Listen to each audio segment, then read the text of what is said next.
রেণু। এই হচ্ছে সেই রথ। জয় জগন্নাথ, সবাইকে রথযাত্রার প্রীতি শুভেচ্ছা এবং অভিনন্দন।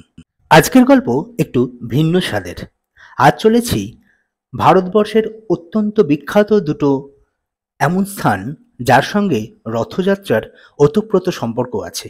প্রথমটি নদিয়া জেলার মায়াপুর এবং দ্বিতীয়টি, আচ্ছা যেতে যেতেই বলি, যাত্রা শুরু হয়েছিল নবদ্বীপ থেকে। নবদ্বীপ থেকে সরাসরি চলে এলাম হুলোর ঘাটে। হুলোর ঘাটে দুরকম নৌকা পাওয়া যায় মায়াপুর যাওয়ার জন্য। একটা 5 টাকা ভাড়া, যেটা এই নৌকাটা দেখছেন, আর একটা লঞ্চ যেটার ভাড়া 10 টাকা। আমরা অবশ্য 10 টাকার লঞ্চের টিকিটই কেটেছিলাম। মায়াপুর যেতে গেলে দুভাবে আসা যায়, এক নবদ্বীপ হয়ে আর এক বিষ্ণুপ্রিয়া হয়ে। আর আপনারা যদি উল্টো দিকে অর্থাৎ কৃষ্ণনগর দিয়ে আসেন তাহলে সরাসরি মায়াপুর পৌঁছে যেতে পারেন। তবে মায়াপুর যাবার কারণটা কিন্তু আপনাদের এখনো আমি বলিনি। আজ 4 তারিখ, 4 জুলাই, 7 জুলাই রথযাত্রা। তাই রথযাত্রার আগে একবার দেখতে গেলাম প্রস্তুতি পর্ব কেমন চলছে মায়াপুরে। সেজন্যই আজ মায়াপুর যাওয়া। সকাল থেকেই আকাশের মুখ ভার, মাঝে মাঝে 2-1 পশলা করে বৃষ্টিও হচ্ছে। এরকম একটা ওয়েদারে এরকম একটা পবিত্র জায়গায় যেতে বেশ ভালোই লাগছিল। সকালবেলা বাড়ি থেকে বেরিয়েছি, তখন বাজে 8:30, আর এখানে এসে পৌঁছলাম 9:30, প্রায় 9:45টাই বলা যায়। আর হুলোর ঘাট থেকে যখন আমরা বেরোলাম তখন ঘড়িতে বাজে 10:40। অবশেষে এসে পৌঁছলাম মায়াপুর। মাঝখানে বলে রাখি, স্টেশন থেকে হুলোর ঘাটের ভাড়া টোটোতে মাথা পিছু 10 টাকা এবং হুলোর ঘাট থেকে মায়াপুর মন্দিরে ভাড়া টোটোতে মাথা পিছু 10 টাকা।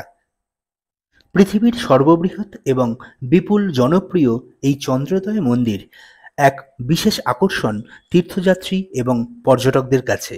তাই প্রচুর মানুষ এখন মায়াপুরে প্রায় যে কোনো সময়ই ঘুরতে আসেন। সামনেই রথ, তার প্রস্তুতিও চোখে পড়ল। প্রথমেই আমরা ঢুকে গদা ভবন থেকে দুটো প্রসাদ নিলাম। প্রসাদ পড়ল 80 টাকা করে এবং প্রসাদে ছিল ভাত, ডাল, সবজি 2 রকম, পায়েস এবং একটি ভাজা, আর তার সঙ্গে রুটি অপশনাল, আপনি চাইলে নিতে পারেন। প্রসাদের সময় দুপুর 1টা থেকে 2:30। এখন চলেছি জগন্নাথ দেবের মন্দির। মায়াপুর ইস্কন চন্দ্রোদয় মন্দির থেকে বেরিয়ে টোটো করে যাচ্ছি। সর্বমোট 7 কিলোমিটার রাস্তা, 7-7.5 কিলোমিটার রাস্তা। আমাদের যাত্রা অনেকক্ষণ আগে শুরু হয়েছে। আমার সঙ্গে আছেন ডক্টর অনুপম সিনহা। বৃষ্টি স্নাত রাস্তায় 7-7.5 কিলোমিটার দূরে পৌঁছে গেলাম জগন্নাথ দেবের মন্দির। এখানে এসে দেখলাম প্রস্তুতি পর্ব চলছে বেশ জোর কদমে। আজ মূলত মায়াপুর আসা এখানে আসার জন্যই। মায়াপুর অন্য কোনো সময় আবার আমি পুরোটা ঘুরবো। এখন আছি মায়াপুরের জগন্নাথ দেব মন্দিরে। আমরা চন্দ্রোদয় মন্দির থেকে ওখান থেকে একটা টোটো ভাড়া করে আমরা এলাম। টোটোতে ভাড়া পড়লো 150 টাকা, যদিও বার্গেনিং করে আসতে হয়েছে, কারণ ওরা সবাই 200 থেকে 250, কেউ কেউ 300 চাইছিল। সামনে রথ, তাই জগন্নাথ দেবের দর্শন আমরা পাবো না, কারণ এখন জগন্নাথ দেবের জ্বর হয়েছে, আমরা জানি সেটা। আচ্ছা চলুন এই জায়গার ইতিহাসটা একবার জেনে নিই। তবে তার আগে একবার দেখুন প্রস্তুতি পর্ব কেমন চলছে। দেখতেই পাচ্ছেন সামনেই রথ, আর রথের জন্য জায়গাটা সেজে উঠেছে এক নতুনভাবে। আজ থেকে আনুমানিক 500 বছর আগে শ্রী চৈতন্য মহাপ্রভুর সময়ে এই মায়াপুরের কাছে এক ছোট্ট গ্রামে জগদীশ গাঙ্গুলি বলে একজন ভক্ত বাস করতেন। তিনি প্রতি বছর তাঁর গুরু শ্রী চৈতন্য মহাপ্রভুর সঙ্গে তাঁর প্রিয় জগন্নাথ, বলরাম এবং সুভদ্রা দেবীর দর্শন করতে পায়ে হেঁটে পৌঁছতেন পুরীতে। যাত্রাপথ ছিল বেশ দীর্ঘ, প্রায় 900 কিলোমিটার।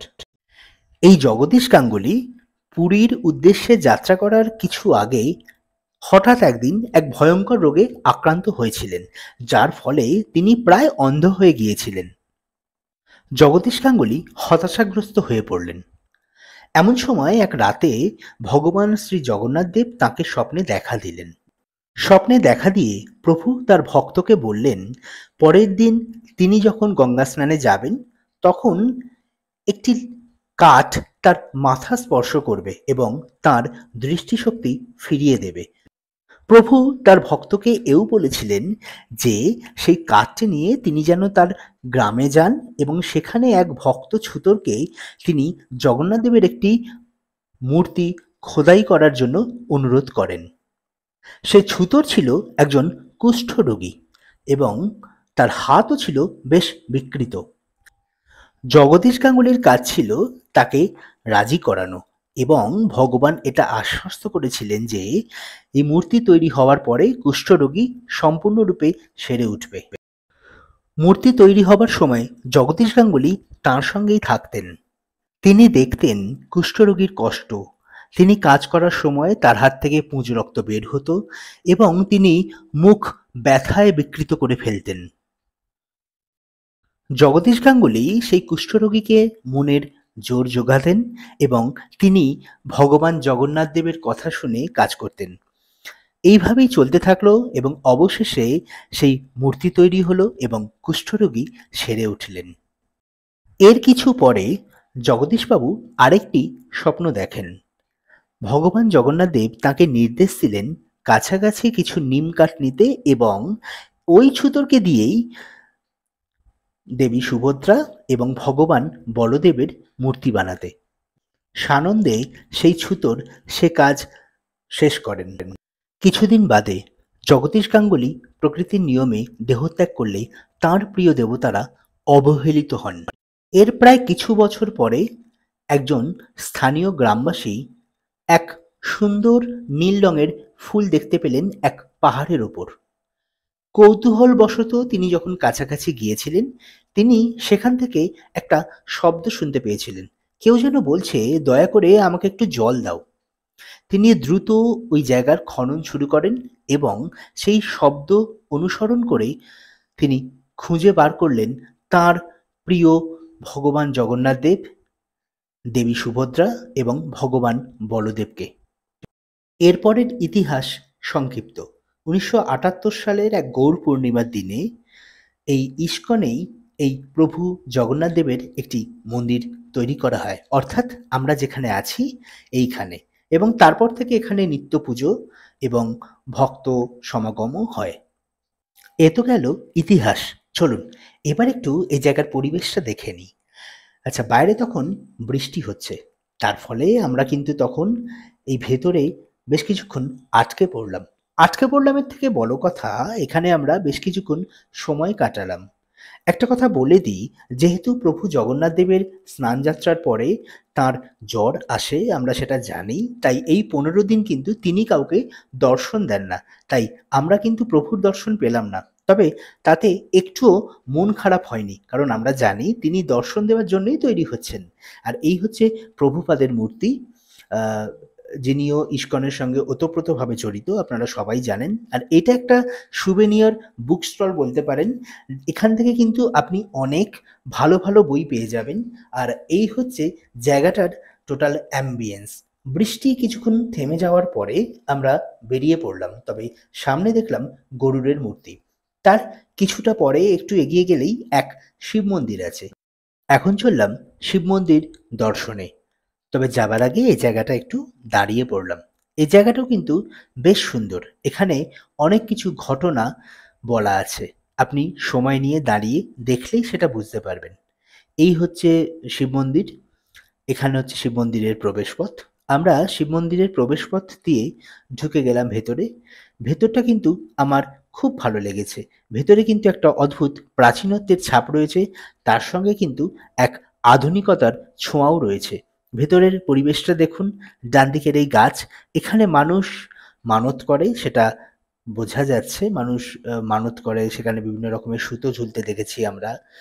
অদূরে শিবলিঙ্গ এবং তার সামনে নন্দী মহারাজ, এ তো আমাদের চেনা ছবি। আর দেওয়ালে চিত্রিত আছে বেশ কিছু ঘটনা, বেশ কিছু মাইথোলজিক্যাল এভিডেন্স। রেণু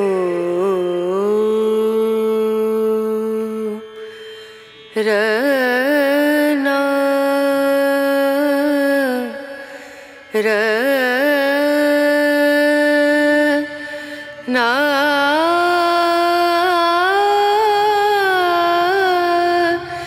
না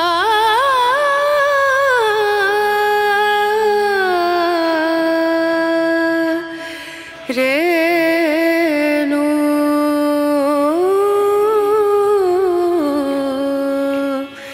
রেণু।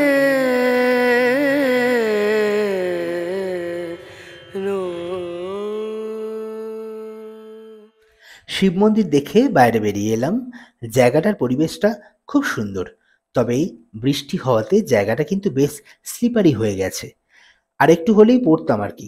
যাই হোক, সেটা কোনো রকমের সামলে আমি সামনে গেলাম, এবং সেখানে যাবার পরে যে জিনিসটা দেখলাম, যেটা আমাকে সব থেকে বেশি আকর্ষণ করলো, সেটা হলো এই হাঁসটা, এই ময়ূরপঙ্খী, যেভাবেই বলুন আপনি, এই বজরা বলুন, নৌকো বলুন, বা এই বসার জায়গা বলুন, যাই বলুন, আমার মনে হয় প্রভুকে এখানে করে ঘোরানো হয় এই আহ, লেকটাতে।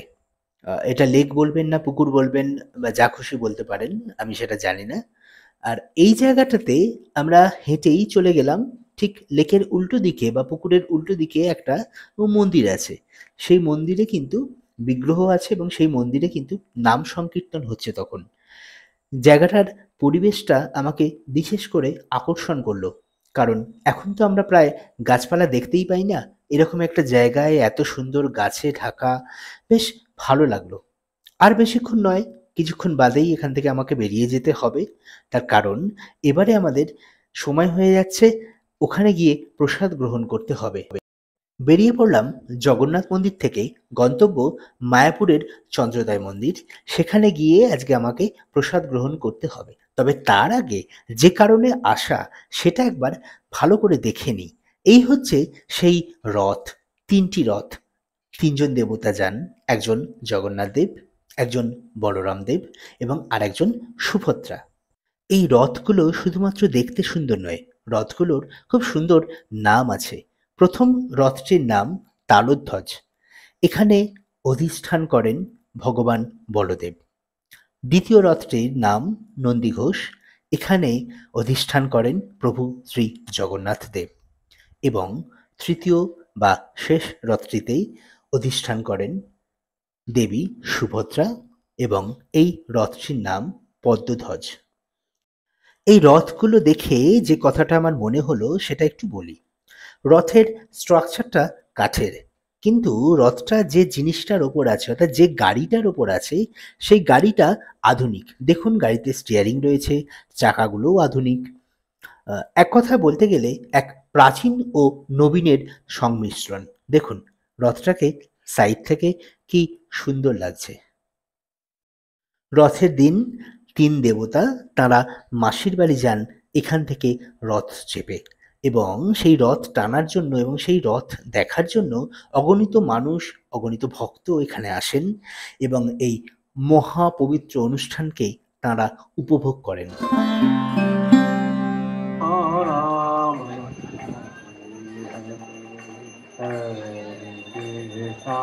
হরে কৃষ্ণ কৃষ্ণ কৃষ্ণ হরে হরে রাম হরে রাম রাম রাম হরে হরে কৃষ্ণ কৃষ্ণ হরে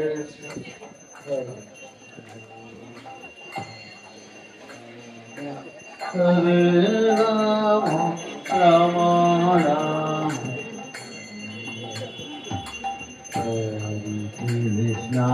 Hare Krishna, Krishna Krishna, Hare Hare, Hare.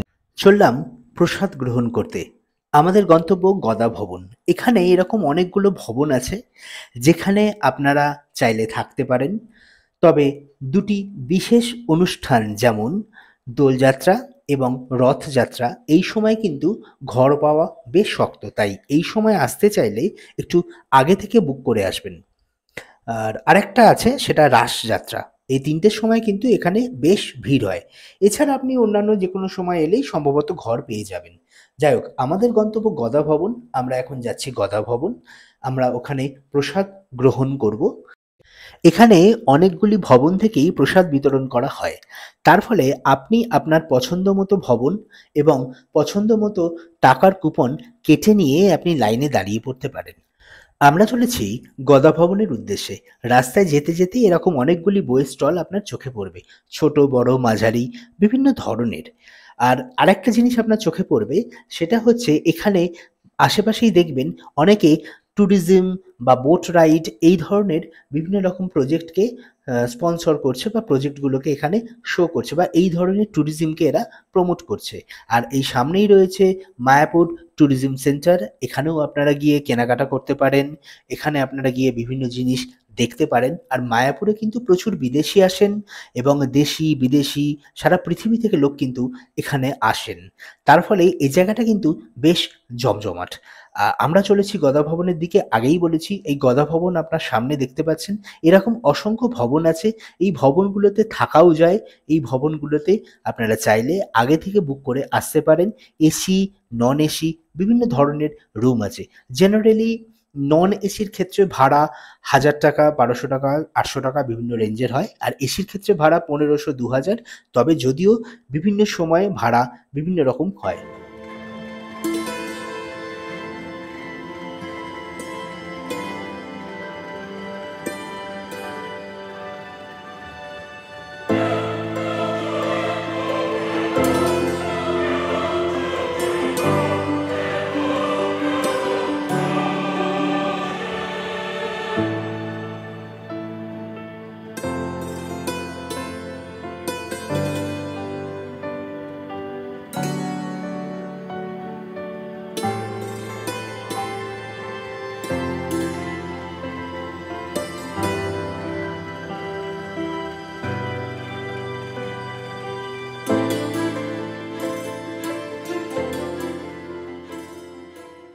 এই সেই জায়গা যেখানে আপনাকে প্রসাদের জন্য লাইন দিতে হবে। এটা অবশ্য গদা ভবনের লাইন। আর এই হচ্ছে সে জায়গা যেখানে প্রসাদ বিতরণ করা হয়। এই উঁচু জায়গাটায় আপনি পাতা রেখে খেতে পারবেন এবং নিচু জায়গাটায় আপনি বসবেন। তবে যদি আপনার কোমরের সমস্যা থাকে বা পায়ের সমস্যা থাকে, তাহলে দূরে কিন্তু আপনি টেবিল চেয়ারের ব্যবস্থাও দেখতে পাবেন। নিয়ে যান শ্রীমদ ভগবত গীতা সহ 6খানি গ্রন্থের এই সেট। একত্রে মূল্য 600 টাকা হলেও এখন দেওয়া হচ্ছে মাত্র 299। আর বাংলা সেটে 700 টাকা আপনি পাবেন 300 টাকায়, উড়িয়া সেট 600 টাকায় পাবেন 300 টাকায়, ইংলিশ সেট 750 টাকা পাবেন 300 টাকায়। প্রসাদ খেয়ে ঘাট পার হয়ে নবদ্বীপ স্টেশন হয়ে আমরা পৌঁছে গেলাম গুপ্তিপাড়া। এখন আমার গন্তব্য গুপ্তিপাড়া। আপনারা অনেকেই জানেন গুপ্তিপাড়া রথযাত্রা বাংলার অন্যতম শ্রেষ্ঠ রথযাত্রাগুলোর মধ্যেই অন্যতম শ্রেষ্ঠ। ছোটবেলায় এই গুপ্তিপাড়ায় অনেকবার এসেছি রথ দেখতে। তখন রথ দেখার একটা আলাদা আকর্ষণ ছিল। আজ তো সেগুলো ক্রমশ ম্লান হয়ে যাচ্ছে। আজকের আধুনিকতার কাছে সেই সমস্ত প্রাচীন চিন্তাভাবনাগুলোই কোথাও যেন ম্লান হয়ে গেছে। তখন একটা ছোট্ট খেলনা কেনার জন্য যে আনন্দ ছিল, আজ কিন্তু ওর থেকে অনেক দামি জিনিস ব্যবহার করছি, আনন্দ কিন্তু সেরকম পাই না।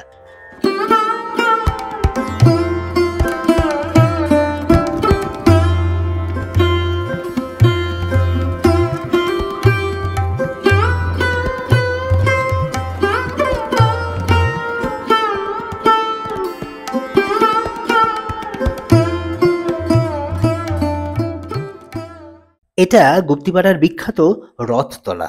এবার বলে দিই এখানে আসতে গেলে আপনার কত খরচ হবে। জেনারেলি যদি আপনি শুধু রথতলা পর্যন্ত আসেন তাহলে আপনার খরচ হবে 10 টাকা। আর যদি যেখানে রথ আছে সেই পর্যন্ত যদি যান তাহলে আপনার খরচ হবে 15 টাকা টোটোতে মাথা পিছু। আর এখানে আরেকটা কথা বলে দিই, এই সময় অর্থাৎ রথের সময় এই জায়গাটা কিন্তু ভীষণ জমজমাট থাকে। দেখতেই পাচ্ছেন রাস্তার পাশে পসরা সাজিয়ে বসেছে দোকানিরা বেচা কেনার উদ্দেশ্যে। এখানে যেমন প্রচুর মানুষ আসেন, প্রচুর বেচা কেনা হয়, ঠিক তেমনি এই জায়গার একটা অদ্ভুত পবিত্রতা আছে। বলা হয় এই রথ অত্যন্ত পবিত্র। তবে সেসব গল্প যাওয়ার আগে কয়েকটি গুরুত্বপূর্ণ তথ্য সেরে নিই। 1, আপনি গুপ্তিপাড়া রথ দেখতে আসতে চাইলে 3 ভাবে আসতে পারেন। 1, হাওড়া কাটোয়া লোকাল ধরে গুপ্তিপাড়া স্টেশন অথবা বেহুলা স্টেশনে নেমে। 2, এসটিকেকে রোড হয়ে অর্থাৎ গাড়িতে চলে আসতে পারেন। এবং 3 নম্বর, ঘাট পার হয়ে অর্থাৎ শান্তিপুর হয়ে আপনি এখানে আসতে পারেন। 3 ক্ষেত্রেই কিন্তু আপনি টোটো পেয়ে যাবেন, কানেক্টিং টোটো, যে টোটো আপনাকে এখানে নিয়ে আসবে।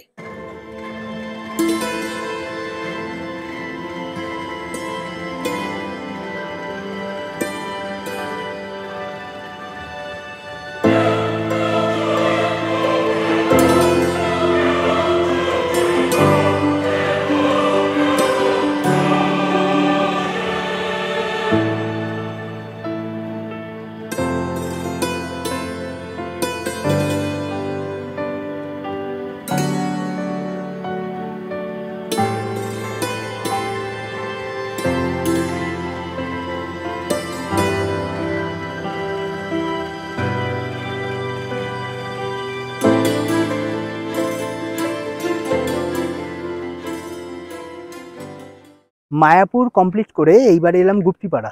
এই গুপ্তিপাড়াও কিন্তু রথের জন্য অত্যন্ত বিখ্যাত এবং বহু বছর ধরে আমার বাড়ির খুব কাছেই গুপ্তিপাড়া এবং বহু ছোটোবেলায়, অনেক ছোটোবেলায় আমি কিন্তু এখানে আসতাম। চলুন রথটাকে একবার দেখি। আচ্ছা, তার আগে এই অ্যাম্বিয়েন্সটা একবার দেখুন। এই হচ্ছে সেই রথ, যদিও আজ রথযাত্রা নয়, মানে আমি যেদিনকে ভিডিও করছি সেদিন রথযাত্রা নয়, ভিডিও যেদিন পাবলিশ করছি সেদিন রথযাত্রা। আর এই হচ্ছে সেই রথ। এই রথে করে জগন্নাথ দেব, বলরাম দেব এবং সুভদ্রা দেবী তারা এখান থেকে যাবেন। ঠিক আছে, এই রথ টানা হয় কিন্তু মাটির ওপর দিয়ে। এটা একটা দারুণ ইন্টারেস্টিং খবর। চলুন এবার বাকিটা আমরা একটু দেখে নিই। গুপ্তিপাড়ার রথটি একটি কাঠের নবরত্ন মন্দির। এখানে 9টি চূড়া রয়েছে। একটি তথ্য থেকে জানা যায় এই রথের কাঠামো সরিয়া রোবাস্তা শক্ত কাঠ দিয়ে তৈরি এবং রথের একটি বর্গাকার ভিত্তি রয়েছে যার মাপ 34 ফুট বাই 34 ফুট। এটি 36 ফুট উচ্চতার 4 তলা বিশিষ্ট একটি মন্দিরও বলা যেতে পারে। এই রথে আছে 16টি বড় বড় চাকা এবং এর সামনের দিকে 4টে দড়ি আছে এবং প্রতিটা দড়ি প্রায় 300 ফুট লম্বা, যা রথকে সামনের দিকে টানার জন্যই ব্যবহার করা হয় এবং পিছনের দিকেও একটি দড়ি আছে যা ব্রেক হিসাবে কাজ করে। সবচেয়ে আশ্চর্যের কথা কি জানেন? এই যে রথটি দেখছেন, এই রথটি প্রথম থেকেই ব্যবহার হচ্ছে, অর্থাৎ এর বয়স আনুমানিক 285 বছর। এবার একটু ইতিহাসটা জেনে নিই। সময়টা 1740। এই সময় মধুসূদনানন্দ এখানকার একজন স্থানীয় বাসিন্দা, অর্থাৎ গুপ্তিপাড়ার একজন স্থানীয় বাসিন্দা, তিনি এই রথযাত্রার উৎসব শুরু করেন। এটি কারো কারো মতে পুরীর পরে দ্বিতীয় সর্ববৃহৎ এবং সর্বপ্রাচীন একটি রথযাত্রা। যদিও পুরীর রথের সঙ্গে গুপ্তিপাড়ার রথের একটি বিশেষ পার্থক্য আছে। পুরীর রথকে জগন্নাথ দেবের রথ বলে, কিন্তু গুপ্তিপাড়ার রথকে বলে বৃন্দাবন জিউর রথ। উল্টো রথের আগের দিন এখানে ভান্ডার লুট হয়, যেটি সারা ভারতবর্ষের আর কোথাও হয় না এবং অগণিত মানুষ ওই ভান্ডার লুটের অনুষ্ঠান দেখতেও উল্টো রথের আগে এখানে ভিড় জমায়। এই ভান্ডার লুটের পিছনে একটা ভীষণ সুন্দর মজার ঘটনা আছে, চলুন সেটা একবার জেনে নিই। কথিত আছে দেবী লক্ষ্মীর সঙ্গে মন কষাকষি হওয়ায় জগন্নাথ দেব তিনি পালিয়ে এসে তার মাসির বাড়িতে আশ্রয় নেন। ওদিকে দেবী লক্ষ্মী তাকে খুঁজতে খুঁজতে বৃন্দাবন হয়ে মাসির বাড়িতে এসে হাজির হন। সেখানে এসে তিনি দেখেন যে একটি ঘরে 3টি দরজা বন্ধ এবং লক্ষ্মীর অনুরোধে তার স্বামীকে ফিরিয়ে নিয়ে যাওয়ার জন্য দরজা ভেঙে বৃন্দাবন এবং কৃষ্ণচন্দ্রজি ভিতরে ঢোকেন। ঘরের ভিতর প্রবেশ করেই তারা দেখতে পান যে মালসায় করে রকমারি পদের খাবার সাজানো রয়েছে। ভালো ভালো খাবার চোখের সামনে দেখে তারা সেই মালসা লুট করে নেন। এটাই ভান্ডার লুট বা ভান্ডারা লুট নামে পরিচিত। আজও গুপ্তিপাড়ায় এই ভান্ডার লুট বা ভান্ডারা লুটের জন্য প্রচুর মানুষ বিভিন্ন সময় বিভিন্ন জায়গা থেকে এই দিনে এসে জড়ো হন। তবে অবশ্যই এটা কিন্তু সোজা রথের দিন বা সোজা রথের আগের দিন নয়, এটা উল্টো রথের আগের দিন। এই ভান্ডারা লুটের জন্য গোবিন্দভোগ চালের খিচুড়ি, বেগুন ভাজা, কুমড়ো ভাজা, ছানার রসা, পায়েস, ক্ষীর, ফ্রাইড রাইস, মালপোয়া, সন্দেশ, রাবড়ি এরকম মোট 52টি পদে প্রায় 550টি মালসা তৈরি করা হচ্ছে সেই বহু দিন ধরে। প্রতিটি মালসাতে প্রায় 5 থেকে 8 কেজি করে গড়ে খাবার থাকে এবং এই টোটাল কাজের জন্য 10 জন রাঁধুনি এবং 10 জন হেল্পার মিলে মোট 20 জন এই কাজটা করেন। নিয়ম মেনে দুপুর 2টোর আগেই সমস্ত খাবার তৈরি করে মালসায় সাজিয়ে মাসির বাড়ি রাখা হয় এবং বিকেল 3টেয় মাসির বাড়ির দরজা বন্ধ করে দেওয়া হয়। রথ দেখে চোখ গেল পাশের এই হেরিটেজ বিল্ডিংয়ে, তবে যাবার আগেই এই কচিকাচাদের দেখে নিজের শৈশব মনে পড়ে গেল। চলুন এখানে একবার প্রবেশ করি। এখানে কিন্তু কোনো প্রবেশ মূল্য নেই, এখানে আপনি আসতেই পারেন। যখন গুপ্তিপাড়ায় রথ দেখতে আসবেন বা গুপ্তিপাড়ার এই রথতলায় আসবেন, একটু হেঁটে এখানে কিন্তু আসতে পারেন, বেশ ভালো লাগবে। গুপ্তিপাড়া রথ প্রায় 400 বছরের পুরনো। আর গুপ্তিপাড়া রথ যেখানে রাখা আছে সেই মাঠের ঠিক পাশেই এই যে বিল্ডিংটা দেখছেন টেরাকোটার, এটার বয়সও বেশ প্রাচীন। বর্তমানে এটি অবশ্য আর্কিওলজিক্যাল ডিপার্টমেন্টের আন্ডারে, কিন্তু এখানে আপনি প্রবেশ করতে পারেন। এখানে প্রবেশ করার জন্য কোনো রকম নিষেধাজ্ঞা নেই, 1 নম্বর। এবং 2 নম্বর, এই জায়গাতে কিন্তু আপনি ফটো বা ভিডিও করতে পারেন। অনেক জায়গায় দেখেছি যেখানে এই ধরনের আর্কিওলজিক্যাল সার্ভে অফ ইন্ডিয়ার দ্বারা সংরক্ষিত জায়গা আছে, সেখানে কিন্তু উঠতে দেয় না বা ফটোগ্রাফি করতে দেয় না, কিন্তু এখানে সেটা এখনো বারণ করেনি। প্রচুর মানুষ কিন্তু এখানে আসে, প্রচুর মানুষ ঘুরছে, স্থানীয় মানুষ আছে, বাইরের মানুষ আছে। ভেতরে ঢুকলাম, বেশ ভালো লাগলো। আমার তো এই ধরনের আর্কিটেকচার আগাগোড়াই ভালো লাগে। শুধু ভাবুন, বাংলা কত সমৃদ্ধ ছিল। আজকের বাংলা আর সে যুগের বাংলার মধ্যে তফাৎ কি জানেন? সে যুগের বাংলায় সৃষ্টি হয়েছে, আর আজকের বাংলায় থাক, সেটা আর বললাম না।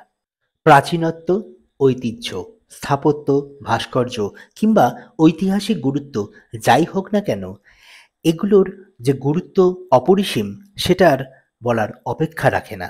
কি আর বলবো, চলুন এই জায়গাগুলোকে আমরাই বাঁচিয়ে রাখি। আর একটা কথা, এই সমস্ত জায়গায় এলে এই জায়গার পরিবেশটাকে কিন্তু একটু সম্মান করবেন।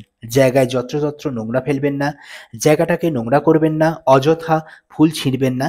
আর এইটা হচ্ছে জগন্নাথ দেবের মন্দির। এখানে থাকেন জগন্নাথ দেব, এর সঙ্গে থাকেন বলরাম, সুভদ্রা, এবং এখানে রাম সীতার মূর্তিও আছে। এখানে কৃষ্ণও পূজিত হন। এই জায়গার পরিবেশটাও বেশ সুন্দর, এই জায়গার আর্কিটেকচারটা তো অসাধারণ, এবং তার সঙ্গে অবশ্যই সর্বোপরি এই জায়গার একটা অদ্ভুত নিরবিল নিস্তব্ধতা আছে।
আজকের গল্প এটুকুই। খুব তাড়াতাড়ি ফিরছি আর একটা নতুন গল্প নিয়ে। ততক্ষণ সবাই ভালো থাকবেন, সুস্থ থাকবেন এবং অবশ্যই চ্যানেলটি ভালো লাগলে লাইক, শেয়ার, কমেন্ট এবং সাবস্ক্রাইব করবেন।